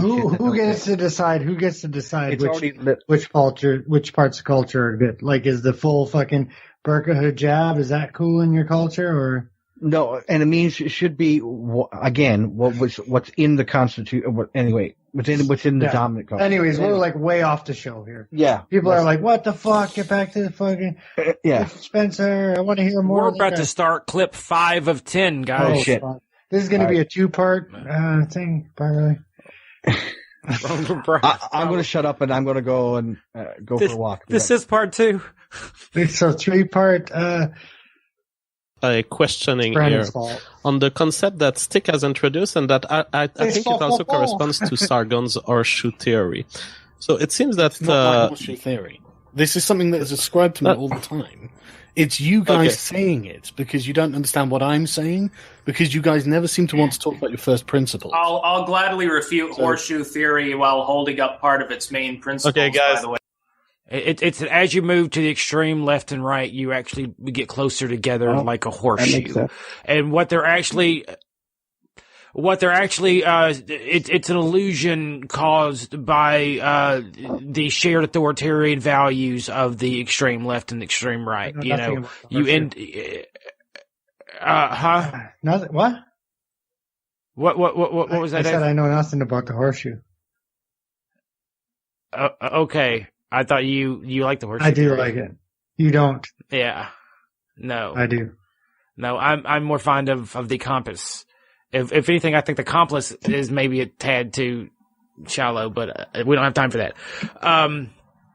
So just explain what that was. There you go. Guys, I'm sorry I've initiated this huge parenthesis. I just have a small question. Is it possible that when you guys talk of collectivism, and when you talk of collectivism, looking at the past of America and the current state of America, you are looking at SJWs, you're looking at socialism, you're looking at the socialistic tendencies that are developing within America, you're looking at the left, you're looking at authoritarian control of government over groups, and in fact giving privileges to groups such as in the form of positive racism or whatever they call it, positive discrimination. I don't know the exact term. Is it possible that this collectivism is different than the collectivism proposed by Richard Spencer here? All right. Okay, let me address the collectivism individualism dichotomy, because this is something that. So pretty much to clarify what he just asked is what Richard Spencer pushing much different than affirmative action. And to explain what affirmative action is to anyone that might not know, it's where you give precedence to minorities, right? Like they may not score quite as good, but we need like people to fit the jobs program, such as I went earlier, you know, the Civil Rights Act. So you give them a boost. Is that any different? And to me, there's fair arguments to be made that it's not necessarily the best program, but I get the feeling that a lot of collectivists don't really understand. It's just about the primary value. So are the rights of the individual superseding the rights of the collective? It's that simple. And I'm sure even you can understand this, Richard, right? So, like, what I'm saying is, at some point, you will, despite the lack of any sort of existential threat or any real, any any real need, on point of principle, you will find yourself violating the rights of individuals for your ideological conception of what the white race is. Do you agree with that? Obviously, the rights of the collective supersede the rights of the individual. An individual receives his individual rights by being part of a collective. No, I have rights as the collective has rights. That's what I'm saying. That's obviously nonsense. No, it's obviously I true. have rights. I have rights as an American citizen because I am part of this collective. Yeah, obviously, America is an individualistic nation. That's why you have rights. It is and it isn't. I mean, individualism is a value. With that statement. Yeah, it's right. I mean, it's a value within it, but it's obviously a collective entity. Not every single human being is an American citizen or can benefit from the rights of being an American. Okay. America only has jurisdiction over itself. So, and you're a little deeper into the founding philosophies than I am. Me too. Basically, Sargon is correct. Your country is a rugged individualism. It's based on rugged individualism. Yes. So the way I almost see it in a sort of Marxist lens, right? But not quite. The natural state of the group individual interaction is that the group crushes the individual, right? But the group in effect doesn't exist, right? There is no group consciousness for real, right? That's just a metaphor, right? For collective action. The only experience, the only place where there is suffering is on the individual level, right? So if the goal of the government is to create a good life, you do that by one of the main ways of doing that is to protect the individual by endowing them with rights that protect them from the natural crushing mechanism that is the group. Yeah, but right? Your founding fathers that is the point of it. Your founding fathers went further than that. They say that and they use the word man for meaning mankind, has inalienable rights. That means these are rights that were here before governments were even formed. And that they fought on that principle that there is no government that can give you rights. Because if a government gives you rights, they can take them away. Then they can take it away. Right. So the way I personally see that is, every ideology has at the core of it a set of presuppositions. Right. And to say that something is self-evident, right, is basically saying something without evidence. Right. And as three skeptics sitting here, we all know that something that is put forward without evidence can be dismissed without evidence. Right. So this is basically,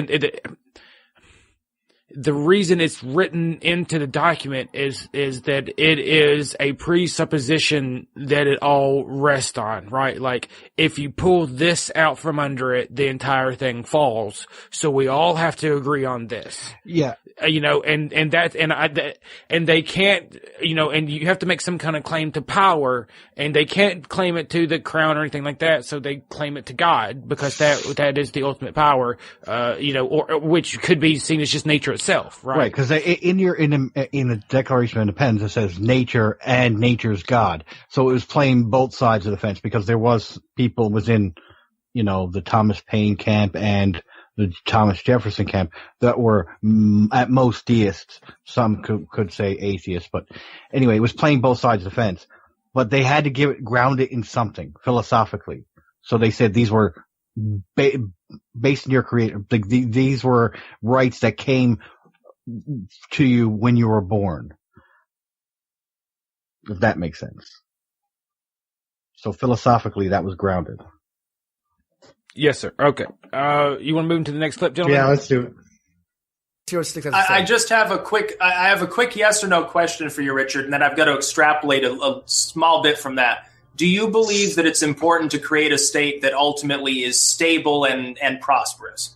Absolutely. And I think it's absolutely important to create a state in which citizens have clearly defined rights which they enjoy and defend. Okay. the only way to create such a state is for individuality to be, if not the most important core value, at least a superseding core value. Individuality will be. I'll answer that question. I'll answer that. No. Then I'll let you talk. Individuality, guys. Just to be autistic for a second. Individualistic is what you mean. Individuality. Wait, let's have one at a time. The right of the individual will be a core concept in the ethnostate, as will the right of families and so on. But it will not be the right. It will not be the core of the formation of this political order. It simply won't. The core of the formation of the political order will be those collectives. It will be being part of something bigger than oneself. But I want to live in a society that allows me to. You can be part of a collective without letting the collective control you or destroy you or be in charge in any way. What was he saying at the end there, Dustin? I want to. I'm sorry. Yeah. To have my say of what I want to do, the path I want to tread in this world. Of course, that's what everyone here wants. Okay, why is what he wants more important than what a black person that's family's been in the U.S. for 200 years? Why is what he wants more important? Why? I don't get it. Like who the fuck? Like, I don't know, man. Because he's got white skin. They're American too. He's not European anymore. He's American. Correct. I don't fucking know. It's fucking dumb. Fucking dumb. It is so fucking stupid. It is fucking it's dumb. So fucking stupid. It comes to this idea of competition. Fuck. If everybody just competes for what helps just them out. But we don't even know his lineage. Like, if he was, say, his ancestors came only go back 100 years into the United States. There's African Americans that have their heritage of probably 300 years.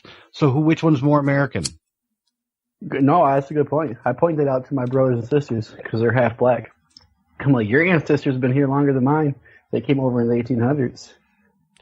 Maybe, or maybe they migrated here legally one of the many times after the people did that. Just because you're black doesn't mean you're the ancestors of slaves in the West, guys. Also, No, we should probably stop. Say that. Yeah. Well, I'm not talking about you guys. Yeah. I'm talking about all of America. Yeah. Hey guys, just because somebody's black doesn't mean their great grandfather was a slave. You dig? Yeah, because there's lots of immigrant. Lots of them migrated here legally, so what a racist way to think. No black people have made it here on their own. Have my say of what I want to do, the path I want to tread in this world. Of course, that's what everyone here wants. Okay, that's great. But until a white person sits there going, okay, I want to miscegenate for a minute. Is that okay?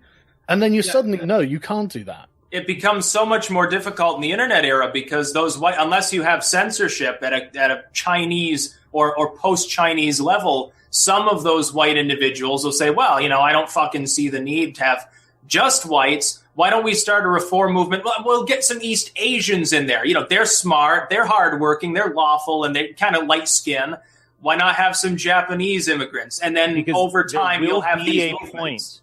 There will be a point in which pure individual rights will come into conflict with with the collective. There will be that point, and the state will side with it.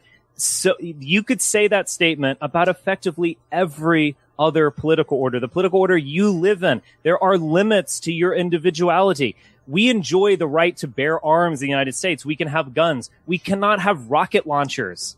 I mean, a lot of this, like, I'm a Second Amendment fundamentalist, is a little bit ridiculous, to be honest. I'm not talking about any of that sort of thing, so you can carry on this tangent if you want, but it's not relevant to what Okay, so, man, it's one thing to say, like, you can't own a bazooka gun, and it's another thing to say you can't fuck a black woman.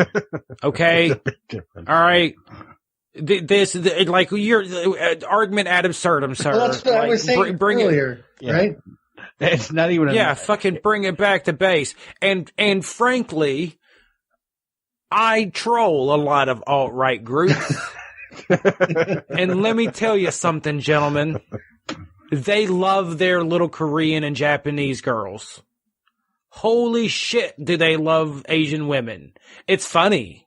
It's funny. Like, it's a pretty, like, it's a joke among themselves. Like, they will post pictures of hot Asian women and be like, do you really want to preserve the white race? Right? And the hardcore ones would be like, thought be gone, you know? And some would be like, I don't know, man, I could. Are you sure it's not just a lot of young people trying to be edgy? Because they're like, oh, the alt-right, I'm a fucking edgelord. I'm going to fucking pretend to be super edgy guy. Woohoo, Japanese girls are hot. You know what I mean? Like, there is definitely some of that. But look, the actual, like people like Jared Taylor have been around for a long time. Okay? Here's my old ass ignorance. Who is Jared Taylor? Jared Taylor is the founder of a movement called American Renaissance. You can find footage of him. I forget which, like, daytime television show from the 90s, talking about, like, a black IQ, a black crime rate, and, you know, how people should be able to form their own communities and things. I should send you some of his video. He's this, I'll tell you what, have you heard the whole, people say, you know, white instead of white? Yes. Okay. Largely speaking, the best I can tell, that comes from him. Right, like he talks in this really grandiose way. You know, black crime, and I mean, you are 7 times more likely as a white man to be harmed by a black man than the other way around. Like that's just the way he talked. You know, I was a white man. So that's become a meme in itself. But these guys have been talking for a long time, and they were lost in obscurity. Okay. They were here in the internet age for a long time, and they're lost to obscurity. Suddenly they get, tens of thousands of hits on their videos, right?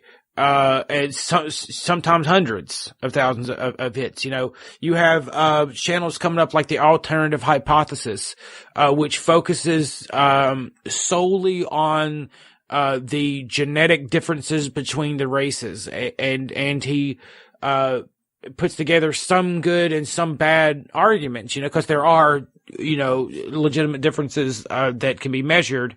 But where they overplay their card, is that they, in my opinion, they put too much on biology and not enough on culture, right? It's the opposite of what the left does, where they are, cultural conceptionist. That's not the word I'm looking for. Cultural constructionist, where everything is a cultural construction, right? Like we're all basically born blank slates, you know, or largely blank slates, and culture fills in who we are, right? If we would just get girls to play with Legos, they would be engineers, guys. Oh, sure. And if we're just stop boys from rough and tumbling, they're stop shooting each other's. Is their argument. That's been debunked for 40 years. Yeah, and well, on the opposite side, it's that, you know, the reason there is more black crime is because there's some kind of genetic inferiority, right? It's the opposite. So what's actually happened here is the argument, when I was in school, it was framed nurture versus nature. Mm-hmm. Right. And now we have these very overconflated terms that make it very complicated. So it's really the same argument we've been having for a long time. Very, very long time. And the answer is we don't know exactly how much of it is biology and how much of it is cultural. Well, we could be having this argument back 100 years ago, and it would have been Irish versus English. It would have been the same thing. What number of clip are we on, Dustin? Yeah, let's get to the next question. No, fucking not enough, dude. We're not going to be finished this clip. So let's... You guys just want to wrap it up? Yeah, let's... See, you'll never take me alive, copper. Yeah, let's wrap it up. I hate to say it, later we might get into what is whiteness. I'm probably gonna be on Spencer's side on that one. I hate that term. And what Spencer thinks we should do with the blacks, ultimately, we get an answer out of him. So if there's a part 3, look, guys, he's not going to say kill him. Okay, so you're moaning like he's going to say kill him. No, he's going to want to kill him. He's going to lie. Yeah, because here, forgive me for fucking thinking the fucking white nationalist is a piece of shit. I think you would put him back in slavery if you could. I fully believe that. I do. Okay, so that may be true, but if you watch so they have to debunk the argument from the left that the United States greatly benefited from slavery. Oh, you cannot deny that. Okay, so this is the argument that they make. All right, let's hear it. Slavery actually wasn't too terribly profitable because you actually had to raise the people most of the time from childhood unless you had to buy them at a fairly exorbitant price. And they actually weren't as productive as paid workers. Let me finish. Okay. And look, I'm saying their argument, and I'm still amending their argument. Okay. It's not my argument. It's not my argument. That's what you think. But anyways, okay, go ahead. Okay. Yes. Okay. That's what I think. Okay. So, and there's a fair argument to be said, about Brazil, so to speak, that the reason they never become a world power is that they actually held on to slavery too long and didn't industrialize early enough to be a world contender. And that's actually kind of fair, right? So you work into this kind of truth and then you superimpose it over to the United States and say, well, why was the South less industrialized? Well, it's because they were relying on this slavery economy. So actually they would have done better without the slaves. That's their argument. Right. That if they never brought in slaves, they would have industrialized earlier, like the North did, like Great Britain did, and instead of being like Brazil and relying on slavery, which was actually less productive than industrialization. Okay, but that doesn't mean that they didn't profit. So to bring back slavery today, go ahead. They'd probably bring back like servanthood. Yeah. Right. You'd probably have a mammy. Maybe, but what you wouldn't have is like, Negroes working the fields. Okay, but just because they wouldn't be working the fields doesn't mean that they wouldn't be working in the factory in that position that you're paying a white American $50 an hour for, right? Boom. No, you're fair enough. Fair. So that blows their argument out of the water. Because just because the industrialized cotton picker took away the need. Right, China did it. Took away the need for the African slave in the field. Doesn't mean that before that cotton picker, that mechanicalized cotton picker was invented, didn't mean that it wasn't profitable to have the slave in the field at that time. Actually, the cotton gin was actually exacerbated slavery. It made it more lucrative because you can actually get a better quality cotton through the cotton gin. You needed to pick it faster for the cotton gin, and which they needed slaves to tend to crops to get to the cotton gin. So it ramped it up. So it's wrong on two things, but their concept of why slavery was bad, but also one of the reasons why Jefferson never, when he bought the Louisiana Purchase from France, when he didn't stop slavery then. It was because they needed crops out to keep their economy going, and he ignored all the information he was given by people like Thomas Paine, for instance, who wanted to abolish slavery in the new territory, because they needed this crop out to compete on the world market to keep their economy going. So they needed the slaves. That's a fact. That's okay. Historical fact. Brandon. Now you see we go after the right. You do. I always knew you did. Okay. Right on. All right. I don't want to be called a shill anymore. No, that pissed me off. No, you are a shill. I didn't call you a shill. Shill for Newfoundland. Just teasing you, Ed. I'm a shill for dick enlargement pills, guys. And let me tell you what it did for me. Okay, I used to. You're a shill for dick. Let's be serious now. Let me tell you. No. Dustin ordered a sandwich today that had the word French and Swiss in it. Gay. That's all I'm going to say. And dip. Okay, listen. I was also misgendered in the drive-thru, but we're not going to get into that. I've already been. My identity was. I can't even say it. Invalidated. It was my entire existence was invalidated because this stranger called me ma'am in a drive-thru. But let me, ma'am, and you ordered French and Swiss. Super gay.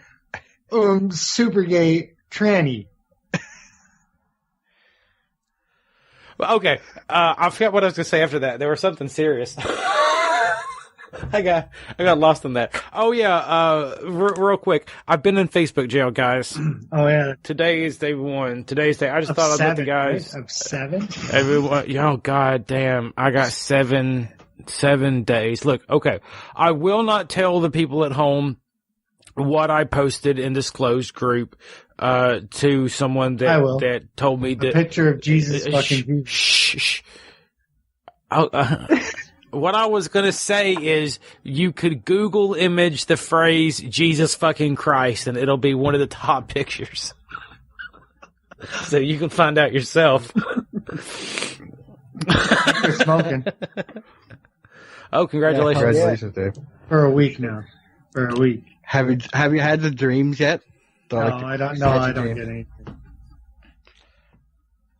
I signed the lease on my new apartment, so. There you go. I bought a book. Yeah, you always buy books. Brandon, if somebody wanted to contact you to tell you how badly you suck, where would they do that, sir? McQueen, B, the letter L, 1, at gmail.com. Oh, that's super long.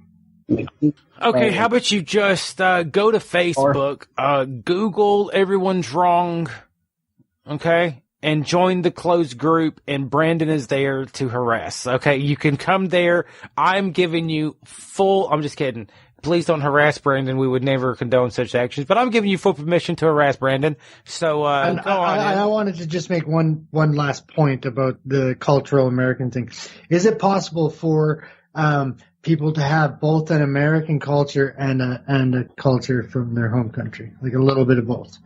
Yeah, like something that would intrinsically, if they all lived in France, they would say those are Americans, but they also kept a little piece of something. Brandon. Of course, and I mean, like the Italians when they came here, they brought their food and Ethiopians, same thing, and Asians brought their food and so like you're saying that the Italians brought food and the Ethiopians brought starvation? No, they brought food, customs, and stuff like that too.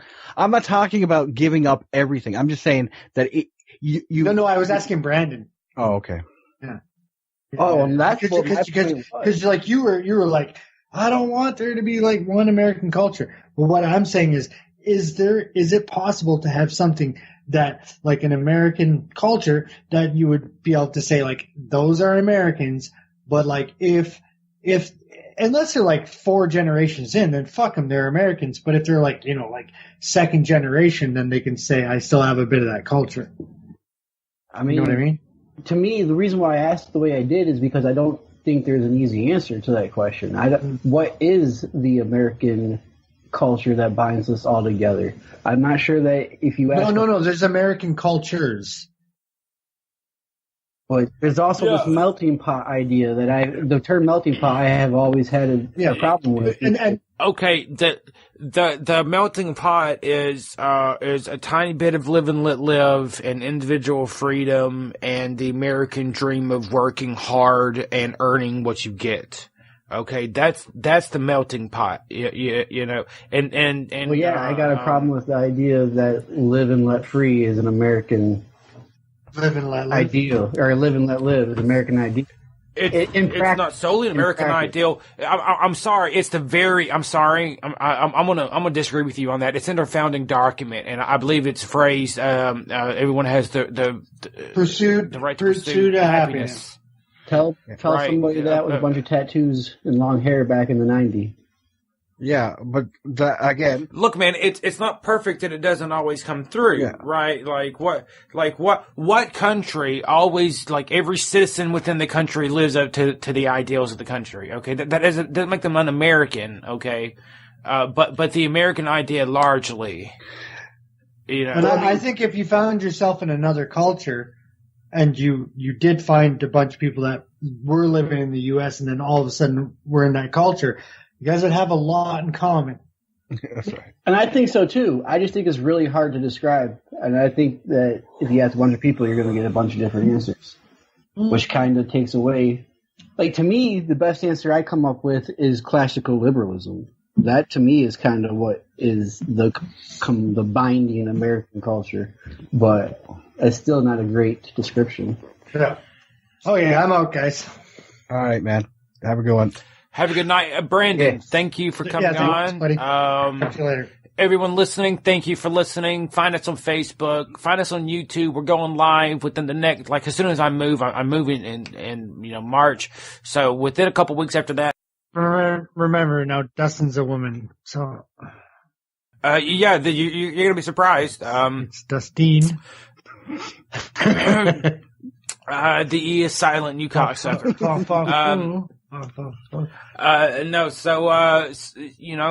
Thank you for listening and find us elsewhere.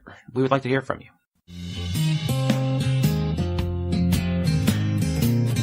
You've been listening to the Everyone's Wrong podcast. You can find us on our homepage at Spreaker.com/Everyone's Wrong. You can also find us on iTunes and YouTube by searching for Everyone's Wrong podcast. Or you can listen to us on your podcast app of choice by importing our RSS feed. You can follow us on Facebook.com/Everyone's Wrong or join our closed Facebook group by searching Facebook for Everyone's Wrong After Hours. You can tweet us at wrong_pod or email us at everyone'swrongpodcast@gmail.com.